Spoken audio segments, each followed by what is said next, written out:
Астралд гарангуудаа хамгийн түрүүн сурах ёстой юм гэхээр нэг өөрийгөө хамгаалж сурах. Энэ нь болохоор ер нь бол астрал талдаа янз бүрийн төрөлтөнгүүд байдаг. Одоо бидний үлгэр том хууч ширээ энэ төр дээр гардаг янз бүрийн одоо жишээ нь хан гэрд луу гээд ерөнхийдөө бид түүх домогт гараад идэг нь яг физикал амьдрал дээр одоо 9 сүлт үнэмэн гээд тийм амьтад нь физикал байхгүй нэ юу талтай астрал талтай амьдэрдэг яг бод төрөлтөнгүүд болж тараад дээрээс нь нэг вампир энэ төр гээд янз янзын инкубус гээд янз янзын нэг одоо сөрөг талын төрөлтөнгүүд хүртэл 9 шидээрээ байгаа. Тэгээд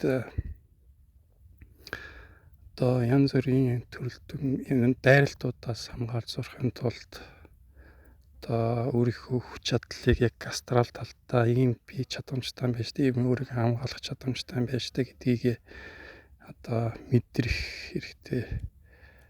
Тэгээд хамгийн түрүүн болохоор нэг энергийн бүрхүүл үүсгэж сурах. Өөрөөр хэлбэл нэг энергийн бөмбөлгөн бүрхүүл үүсгээд одоо тэрийгэ цахилгаанжуулчвал одоо тэрэнд хөрсөн төрөлтөнгөө тогн суулж байгаа юм шиг холдохороор тийм. Тэгээд хамгийн найдвартай нь болохоор хамгаалтын тарин олж авах. Одоо бусад хүмүүсийн одоо нэг цэнэгжүүлээд энергитэй болцсон тийм тарин гэсэн үг. Тэгээд одоо ажиллаж байгаа хэсгийн мэдхийн тулд мэдээж нэг олж авсан таринаа ашиглаад үзэх хэрэгтэй. Ер нь бол нэг цэнэгчсэн гэдгээр болохоор ер нь хүн өөрөө хүртэл өөрийнхөө нэрийг дахиж давтаж хэлсээр байгаа цэнэгжүүлээд тэрийг хүртэл ашиглах боломжтой. Тэгэхээр нэг яг буддын талдаа ч гэсэн эсвэл вестерн гносис талдаа ч гэсэн нэг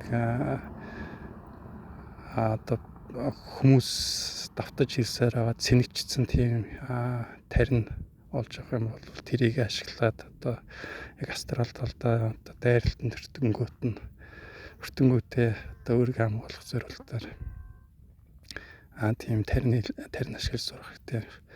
Тэгээд миний ашигладаг тарин гэхээр нэг бас яг яхааргүй ажилдаг маш олон тийм нэг одоо янз бүрийн төрөлтөнгүүд шавчаад ингээд хөдөлгөөнг болчоод яг тийм нэг зүйл дээр гинт таринаа хэлч юм уу сарнаа далуулж байгаа тийм тохиолдол зөндөө тохиолдож исэн. Тэгэхээр хамгийн түрүүний сурах ёстой юм гэхээр өөрийгөө хамгаалж сурах.